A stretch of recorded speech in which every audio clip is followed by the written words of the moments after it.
अरे जल्दी करो, अभी और बहुत ले जाना है। चलो चलो जल्दी जल्दी हाथ चलाओ वरना एक लॉरी बुलानी पड़ेगी। कितना सारा काम है। मैं क्या कहती हूँ थोड़ी देर सो जाएं। क्या कहा तुमने?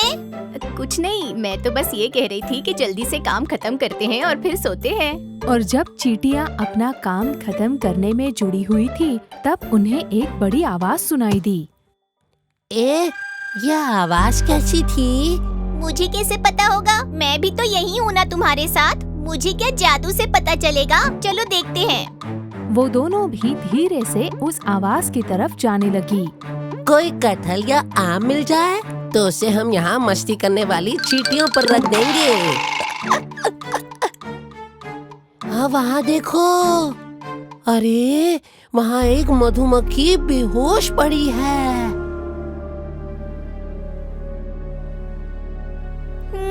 मुझे लगता है हमें इसे डॉक्टर किन्नर के पास ले जाना चाहिए। अरे ये तो होश में है। तो ये बेहोश हो जाए फिर ले जाते हैं। हो गई बेहोश। आओ इसे तुम्हारे सर पर रखकर ले जाते हैं। हाँ जरूरत नहीं। तो फिर इसे उठा कर ले जाते हैं। तुम सर पकड़ो, मैं पैर पकड़ूंगा। नहीं नहीं ये नहीं चलेगा। तुम इसके पैर पकड़ो, मैं इसका सर पकड़ूंगा। काश सबको पता चले कि हम कितने महान हैं। उस मधुमक्खी को लेकर वो दोनों भी डॉक्टर की तरफ चल दिए। ऊपर झाड़ की शाखा पर बैठा हुआ पतंग ये सब देख रहा था। ओहो, बेचारी मधुमक्खी को इन दोनों ने बेहोश कर दिया और किडनैप करके ले जा रहे हैं। अभी दिखाती हूँ इन्हें।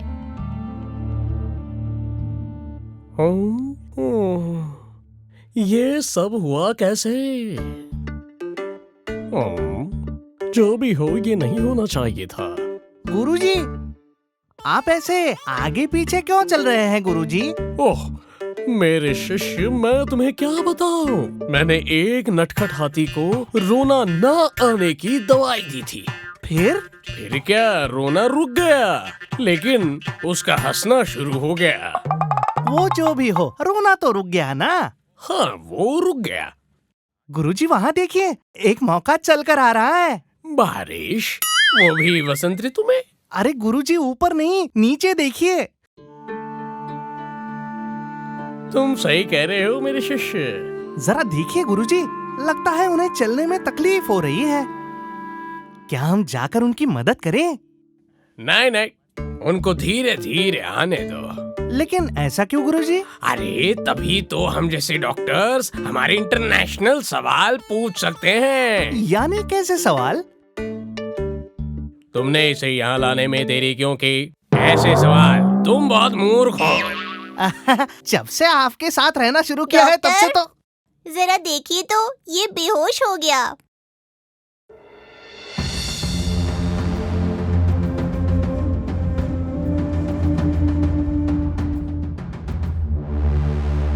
तुमने इसे यहाँ लाने में देरी क्यों की? ये जब गिर गया था तब होश में था डॉक्टर। हम इसके बेहोश होने का इंतजार कर रहे थे। देखो डॉक्टर कितने ध्यान से चेकअप कर रहे हैं। हाँ ये तो बहुत कुशल डॉक्टर है। और तभी मधुमक्खियों का झुंड वहाँ पहुँचा। अरे देखो, मधुमक्खियों का झुंड। तुमने मेरे भाई को किडनैप क्यों किया? नहीं, हमने उसे किडनैप नहीं किया। फिर तुम ही तो उसे यहाँ लेके आए। मधुमक्खियों के झुंड और चींटियों में एक लड़ाई शुरू हो गई। मामूली बात पर इतना झगड़ रहे हैं ये। हाँ ये क्या हो रहा है?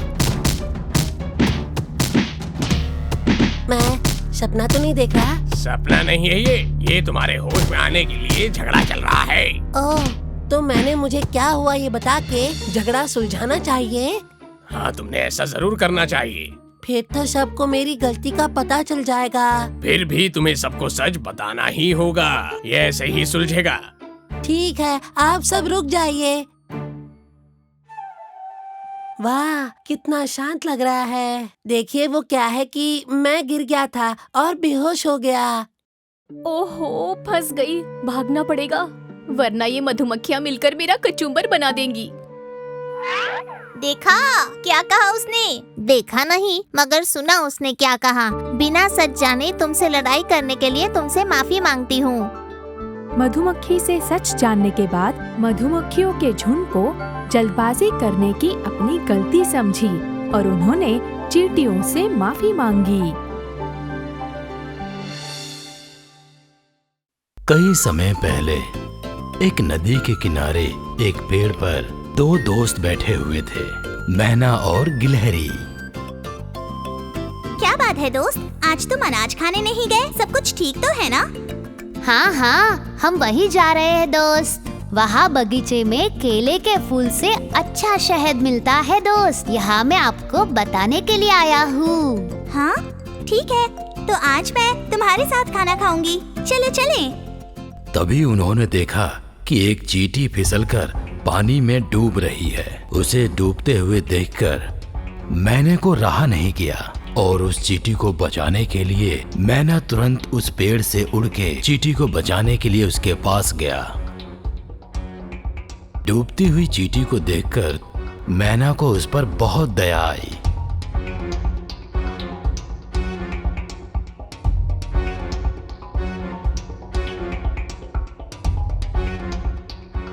और वो तुरंत एक पेड़ के पत्ते को तोड़कर चींटी के पास पानी में फेंक दिया और वो चींटी उस पेड़ के पत्ते के सहारे बच गई।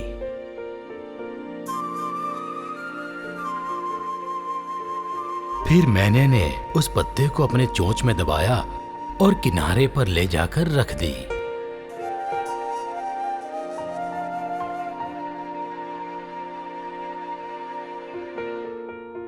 प्यारी मैना, अगर तुम सही समय पर नहीं आती तो मैं इस नदी में डूबकर मर जाता। आपकी जान बचा पाई, इसके लिए मैं भाग्यशाली हूँ। क्या आप भाग्यशाली हो? हाँ, इसलिए मैं तुम्हें बचाने में सक्षम रही। एक जीवन को बचाने में सक्षम होना ये मेरा सौभाग्य है।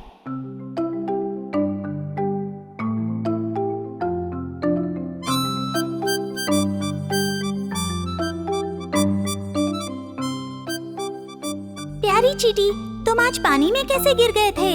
मैं किनारे के उस तरफ एक पेड़ पर था। वहाँ मैं शहद लेने गया था। तभी मेरा पैर फिसल गया और मैं नदी में गिर गया। अगर तुम पेड़ पे लापरवाही से चलोगे तो ऐसे ही होगा ना? वैसे भी मैना ने सही समय पर आकर तुम्हें बचा लिया, वरना तुम नदी में बहकर समुद्र में चले जाते। प्यारी मैना, मैं तुम्हारा ये एहसान कभी नहीं भूलूंगा। मैं इसके बदले आपकी मदद करना चाहता हूँ। क्या आप मदद करने देंगी? तुम क्या मदद करोगी मेरी? तुम तो खुद उड़ नहीं सकती और आकाश में उड़ने वाली मैना की मदद करोगी? बड़ी बड़ी बातें करने वाली छोटी सी चींटी आई है बड़ी मैना की मदद करने। अरे चुप बैठो, ऐसे किसी का मजाक नहीं उड़ाते। छोटी चींटी, अब से हम दोनों एक अच्छे दोस्त होंगे। और ये कहकर मैना उड़ गई और गिलहरी भी अपने पास वाले पेड़ पे चली गई। और फिर एक दिन एक शिकारी अपने शिकार की तलाश में उधर आया और चारों तरफ शिकारी अपने शिकार को ढूंढ रहा था। तभी उसे एक पेड़ पे एक मैना बैठी दिखी और शिकारी खुश हो गया। तभी चींटी अपने खाने के लिए अनाज इकट्ठा कर रही थी। अचानक चींटी ने देखा कि एक शिकारी किसी पे निशाना साध रहा है। अरे बाप रे, ये शिकारी तो बेचारी मैना पर निशान लगा के बैठा है। मुझे उसे बचाने का कोई रास्ता ढूंढना होगा। और मैना को बचाने के लिए चींटी शिकारी के पास गई और उसके पैर पे जोर से काटने लगी।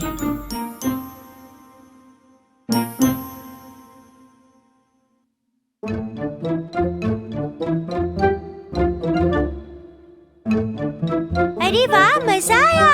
मैंने मैना को बचा लिया। छोटी सी चींटी, क्या तुम मुझे माफ नहीं करोगी?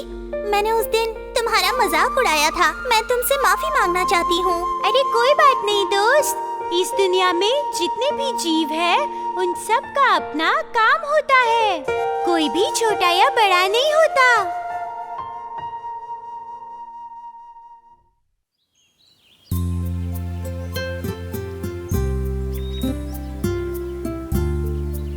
पुल्लानी जंगल में पहाड़ के नीचे एक छोटा सा बहुत ही सुंदर बागीचा था और वहाँ कई रंगों के रंग बिरंगे फूल भी थे और कई पौधे भी थे और उन पौधों की वजह से वहाँ छोटे छोटे जीव भी रहते थे।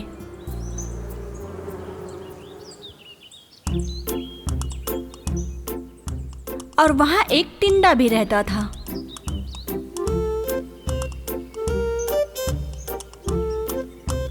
वो बहुत ही कामचोर और आलसी था।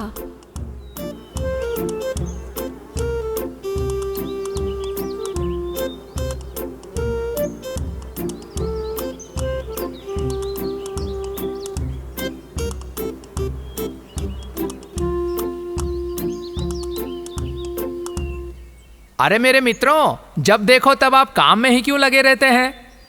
तुम लोगों को थकान महसूस नहीं होती? मेरे मित्र, जब भी आप आराम किए बिना काम करते हैं, बुढ़ापे में आपको इसके फायदे होते हैं। अरे आराम करना ही तो जीवन है। तुम सब बेवकूफ हो। जीवन जीने का तरीका तुम जानते ही नहीं। ला ला ला ला ला ला ला ला ला डा डुडू डा डुडू डुडा। अरे मेरे मित्र, जीवन में खाने को जो भी मिले उसे तुरंत खत्म करना चाहिए। इस तरह कोई चीज इकट्ठा करके रखने से क्या फायदा होने वाला है? हर समय आपको इतनी आसानी से शहद नहीं मिल सकता दोस्त। सर्दी के मौसम में जब हम बाहर नहीं जा सकते तब हमारी ताकत के लिए उपयोगी होता है। अरे लेकिन शहद चोरा कर सब ले जाएंगे। ला ला ला ला ला ला ला ला ला। क्या आप लोगों ने सुना उस टिंडे ने क्या कहा? हाँ, सुना। इसकी बात सुनकर उस पे ध्यान देने का फायदा नहीं। अगर समय रहते हमने खाना जमा करके नहीं रखा तो भूख लगेगी, तब हम क्या खाएंगे? आज उसे खाने पीने का मौका मिल रहा है, इसके लिए वो कल के बारे में नहीं सोच रहा है। पर जैसे जैसे समय बीतेगा मुझे यकीन है कि उसे जरूर एहसास होगा। घबराओ मत, आलसी लोगों को कभी ना कभी फल जरूर मिलेगा। जब बुरा वक्त आएगा तब वो सबक सीखेगा। आखिरकार अच्छा समय बदल गया और ठंड का मौसम आ गया।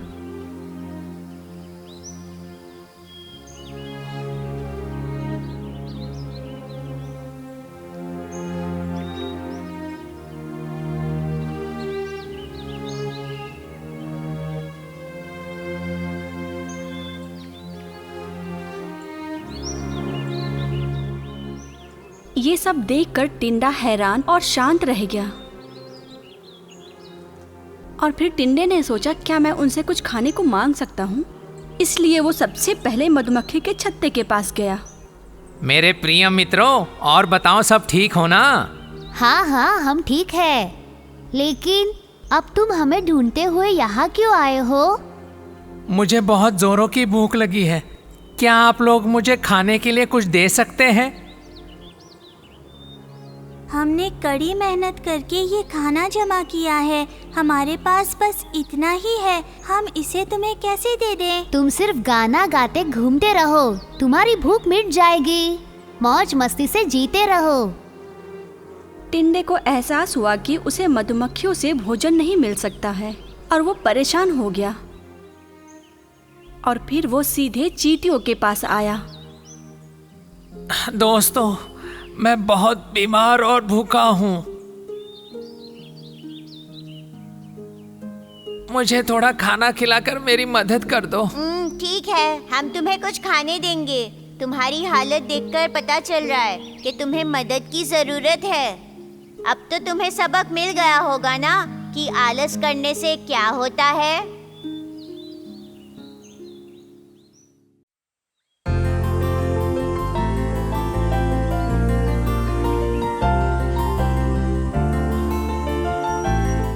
जंगल के पास एक गांव में किंगिनी नाम का एक बछड़ा रहता था।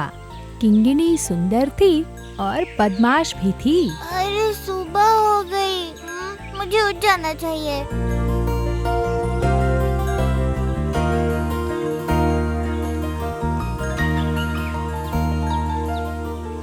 हाँ, बहुत भूख लगी है। माँ, मैं तालाब के किनारे जाकर घास खाता हूँ। वहाँ की घास बहुत ही स्वादिष्ट है। उसके बारे में सोचकर ही मुंह में पानी आ गया है।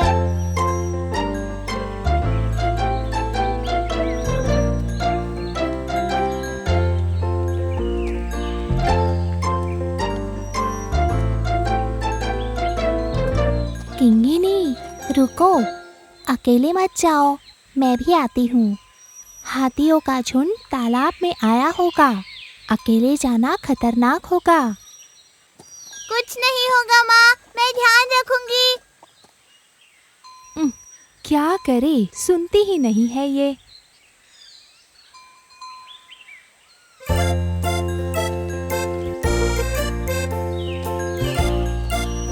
मुझे वो कुंजन यहाँ पे कहीं भी नहीं दिख रहा है। सुबह तो हो गई है, पर क्या वो अभी भी नहीं उठा?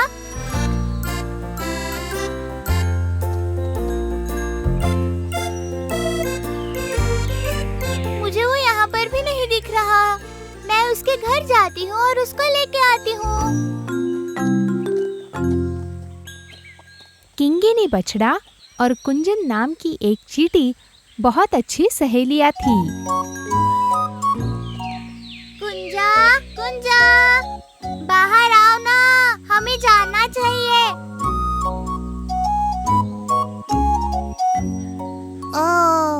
लगता है सुबह हो गई। अरे ये क्या किंगिनी, सुबह सुबह कहाँ चली? तुम जल्दी आओ, मैं बहुत भूखी हूँ। मुझे तालाब के पास जाकर वो घास खानी है। तो फिर तुम जल्दी जाओ और घास खाकर वापस आ जाओ। कल ही मैंने मेरे घर पर खाना भर कर रखा है। ऐसी बात नहीं है कुंजा, तुम्हारा ना आना सही नहीं है। शायद वो हाथियों का झुंड तालाब के पास आ गया होगा। उसमें वो मानियन हाथी बहुत दुष्ट है। वो जब भी मुझे देखता है मुझे पकड़ने के लिए आ जाता है। वो मुझे कभी भी घास नहीं खाने देगा और वो खुद भी घास नहीं खाएगा और खुद का पेट भी नहीं भरेगा।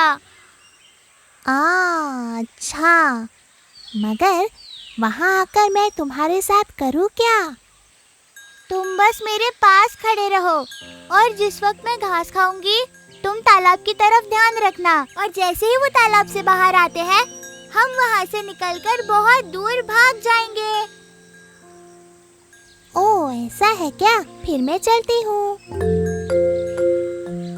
और फिर कुंजन, चींटी और किंगिनी तालाब की ओर चलने लगी।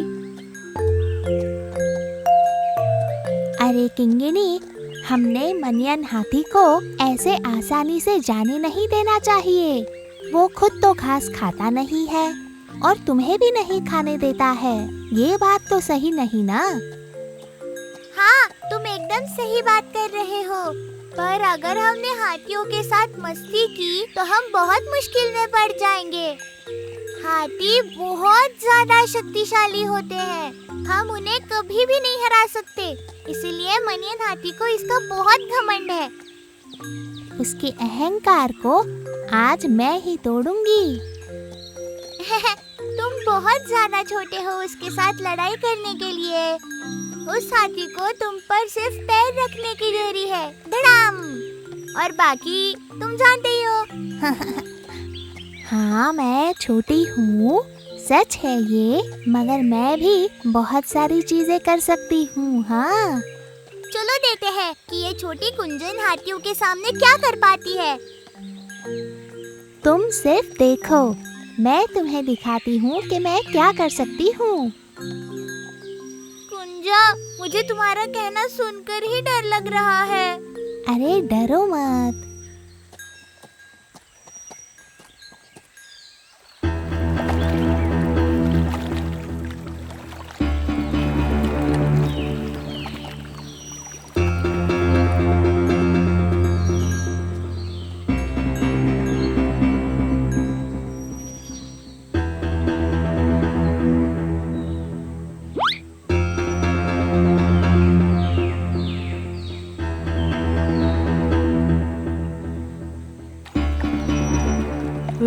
क्या वो किंगिनी वहाँ पर घास खा रही है? उसमें आज इतनी हिम्मत कहाँ से आ गई? क्या उसने मुझे यहाँ पर देखा नहीं? कोई बात नहीं, मैं जाकर उससे बात करता हूँ।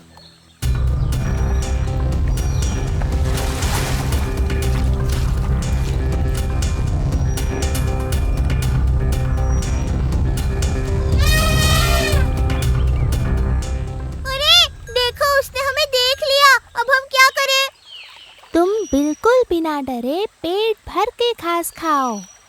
मैंने उसको इतने जोर से आवाज लगाई, फिर भी उसको फर्क नहीं पड़ा। अब मुझे जाकर उसे पकड़ना ही होगा।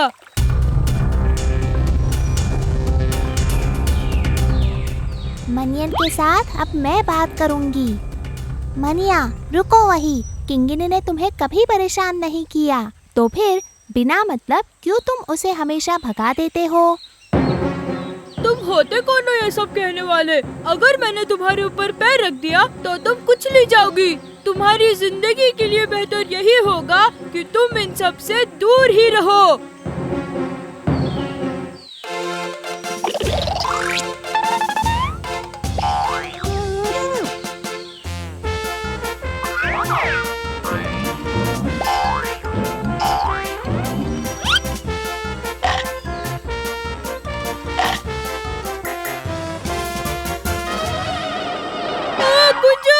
बहुत दुख रहा है, कृपा करके मेरी सूंड से बाहर निकल जाओ। मैं यहाँ से इतने आसानी से बाहर नहीं आऊंगी। मैं तभी बाहर आऊंगी जब तुम किंगिनी को कभी भी परेशान ना करने का वचन दोगे। गुंजा, नहीं गुंजा, मैं कभी भी किंगिनी को परेशान नहीं करूँगा। तुम प्लीज बाहर आ जाओ।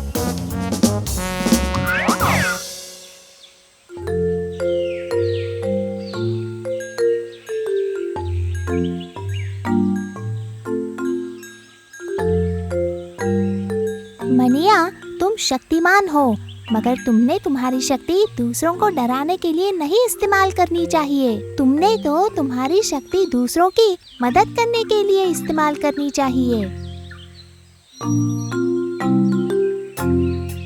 फिर कभी मनियन हाथी ने किसी भी जानवर को परेशान नहीं किया। और इतना ही नहीं, कुंजन, किंगिनी और मनियन बहुत अच्छे दोस्त भी बन गए।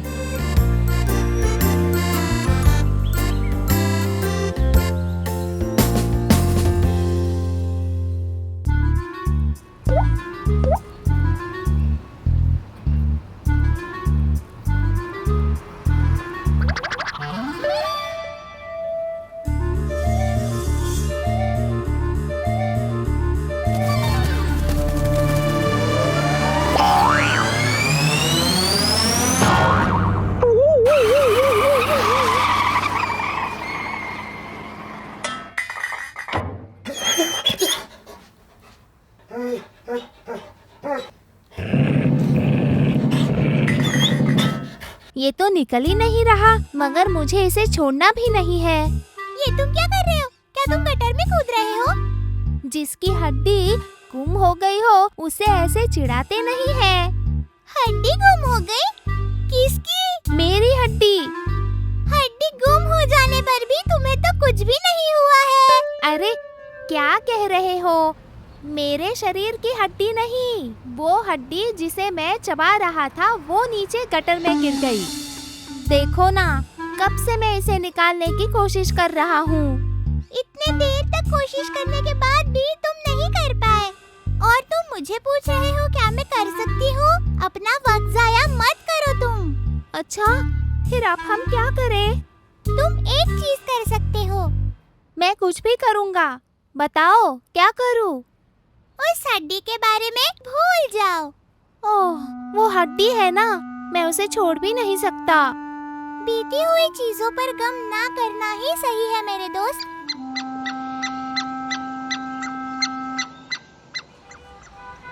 क्या हुआ है?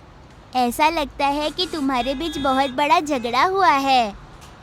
मुझ जैसा होशियार तुम्हारी मदद जरूर कर सकता है। वो हुआ यूं है कि इस पिल्ले ने जो हड्डी लाई थी वो उस गटर में गिर गई और हम उसे बाहर नहीं निकाल पा रहे हैं। ओह, ऐसी बात है। ऐसी कौन सी बात है, ये सब चीजें तो होती ही रहती है। बहुत पहले मैंने एक चूहे को पकड़ा था और वो भी ऐसे गटर में गिर गया। जब मेहनत से कमाई हुई चीज ऐसे गुम हो जाती है तो वो दुख सहना बहुत मुश्किल हो जाता है। दोस्त, तुम मेरा दुख समझते हो ना? क्या तुम हड्डी निकालने के लिए मदद कर सकते हो? मुझे कोशिश करने दो।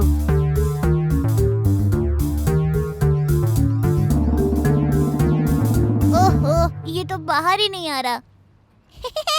मुझे पहले से ही पता था कि ये तो होने ही नहीं वाला है, इसीलिए मैंने तो कोशिश ही नहीं की। ओ बेचारा, मैं इस हड्डी को बाहर ही नहीं निकाल पाया। तुम भी इस हड्डी के पीछे अपना वक्त बर्बाद मत करो। ये हड्डी छोड़ने की मेरी इच्छा नहीं हो रही। तुमसे बात करके तो कोई मतलब नहीं है। तुम होशियार नहीं हो, वही कारण है।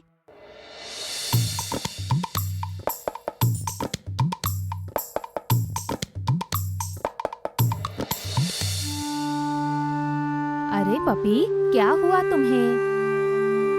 मेरी हड्डी गटर में गिर गई। चिंता मत करो, हम मदद करेंगे। क्या तुम मदद करोगे? ये कहने वाले तुम कितने मूर्ख हो। हम जो तुमसे बहुत ज्यादा शक्तिशाली है नहीं कर पाए, और तुम छोटी छोटी चींटियां करना चाहती हो। फिर भी हम सब कोशिश तो करके देखते हैं। हाँ, कर लो कर लो। मुझे तो बस इतनी चिंता है कि मुझे एक और नाकामयाबी देखनी होगी। दोस्तों, सब मिलकर जोर से पकड़ते हैं।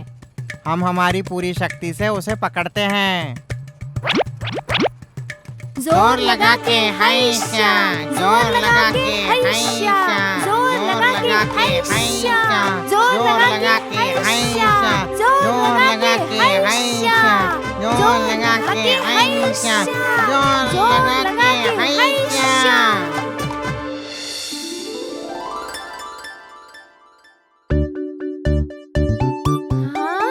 दोस्तों, मैं तुम्हारा एहसानमंद हूँ। मुझे तो भरोसा ही नहीं हो रहा है। ये चींटियों ने तो कमाल कर दिया। दोस्तों, अगर आपने भी हमारे जैसे मिलकर कोशिश की होती तो आपने भी हड्डी आराम से निकाली होती। आप सब हार गए क्योंकि आपने एक एक करके कोशिश की। तुम सही कह रहे हो। एकजुट होकर काम करने से फल अवश्य मिलता है।